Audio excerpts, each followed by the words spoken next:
ahora con María Marván Laborde, presidenta del Consejo Rector de Transparencia Mexicana y expresidenta del IFAI. María, como siempre, un gusto platicar contigo. El gusto es mío, muy buenas noches. Buenas noches. A ver, de entrada me gustaría conocer una primera opinión que tengas tú en torno a esto que le llaman el decretazo o, como dice el presidente, es un acuerdo interno. A ver, no es un acuerdo interno, o no solo es, formalmente es un acuerdo interno, pero no solo es un acuerdo que obliga a todos los funcionarios públicos a hacer caso omiso de la ley en términos de ecología, de comunicaciones y transportes, de recursos hidráulicos, hídricos, etcétera, por la vía de un acuerdo que les dice esto es más importante que la ley. Tenemos un problema de fondo en términos de transparencia y corrupción, que es que evita todos los trámites que tienen como razón de ser el poder confirmar que las cosas están bien hechas. Al declararlo materia de seguridad nacional, será absolutamente sencillo, es como el siguiente paso, el poder reservar toda la información por tiempo indefinido, porque además el decreto o el acuerdo no tiene un tiempo claro. Entonces, de aquí a la eternidad, pues no vamos a saber cuánto y cómo se gastó en el Tren Maya, en la refinería de Dos Bocas, en el aeropuerto Felipe Ángeles y todo lo que además se acoja a este decreto, porque es un decreto completamente vago, vamos a decir, en el sentido de que es tan abierto que cabe todo lo que el presidente decida que quepa. Realmente es sumamente preocupante. Yo creo que van a venir, por lo menos podemos esperar, 2 controversias constitucionales, una por parte del Poder Legislativo, ya bien sea por la fracción minoritaria que ya anunció que así lo va a hacer y si le alcanzan los números para presentarla, otra por supuesto por parte del INAI, porque pues es un golpe a la transparencia brutal, diría yo, por decir lo menos, y me imagino que además de eso van a venir una lluvia de amparos ya de manera más particular por las personas morales, quizá también físicas, que se sientan afectadas por un acuerdo que en realidad, pues lo único que podemos decir a 24 horas de haber sido expedido, que es una barbaridad en términos jurídicos. María, déjame preguntarte esto, ¿no es la primera vez que se enarbola este tema de la seguridad nacional para reservar información? Nos hemos quejado muchas veces los mexicanos y en especial los periodistas sobre estas reservas. ¿Qué tiene de diferente este decretazo?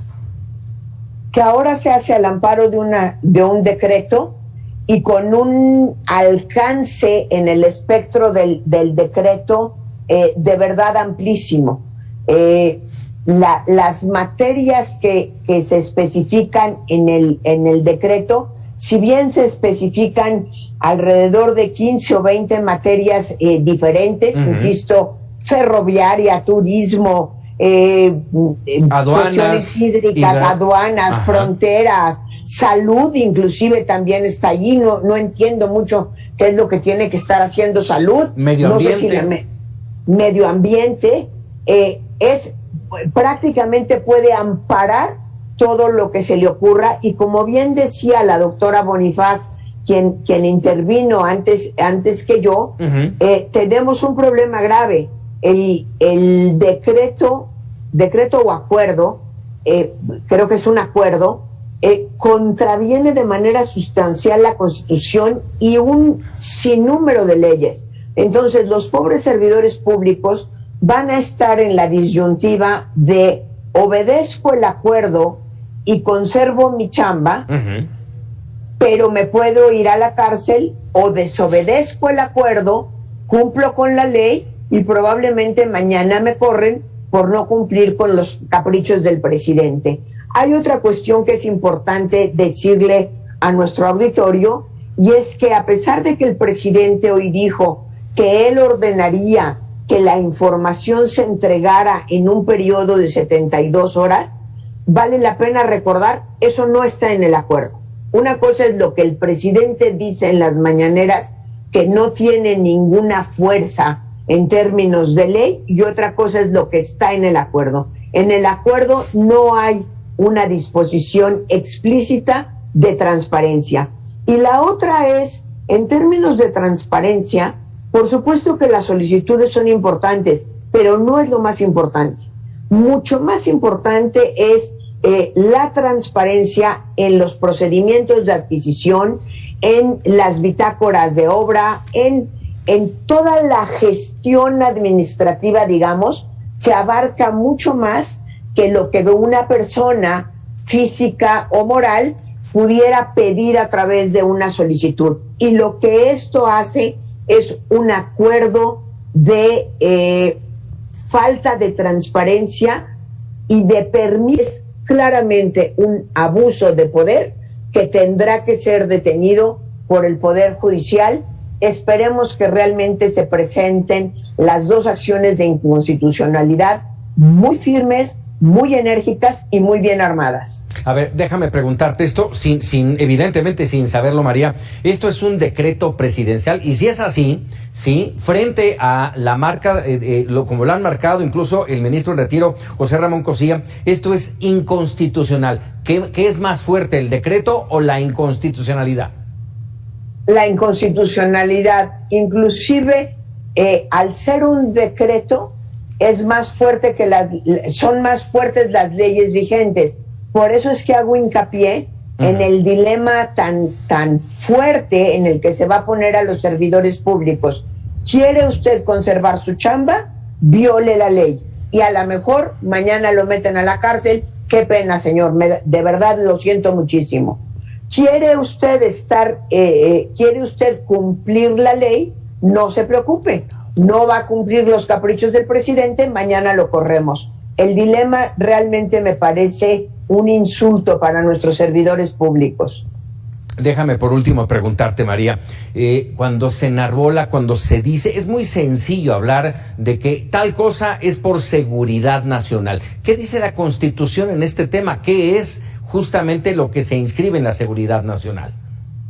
Desde luego la seguridad nacional es un concepto flexible y desde allí está parándose el presidente para poder proteger de alguna manera sus proyectos. Ahora fíjate, es una cosa que es bien interesante porque en la propia frase, en el propio fraseo del presidente de hoy martes en la mañana, prácticamente dice, al declararlo seguridad nacional, nos podemos deshacer de todos los trámites engorrosos que están estorbando el desarrollo de lo que a mí me es importante. Fue, en otras palabras, lo que dijo el presidente en la mañana. Bueno, entre esos trámites engorrosos está, entre otras cosas, nada más por poner ejemplos que entendamos todos, la manifestación de impacto ambiental. Es decir, lo que está diciendo es al diablo con las instituciones, al diablo con la normatividad para proteger el medio ambiente, porque es más importante mi Tren Maya que lo que pueda decir la Semarnat. Ya de una vez que les pida la renuncia a todos los secretarios, ¿para qué los queremos? Si lo que vamos a hacer es actuar conforme a la voluntad de un decreto que es absolutamente inconstitucional. Caray. Bueno, duro como siempre, María, siempre certera. Te agradezco mucho la información y que nos des luz en un tema que generalmente para todos los mexicanos es complicado entender qué es lo que está pasando y qué es lo que se está haciendo. María Marván, como siempre, muy agradecido. Muchísimas gracias, muy buenas noches a ti y a tu auditorio. Muchísimas gracias, María Marván, investigadora del Instituto de Investigaciones Jurídicas de la UNAM.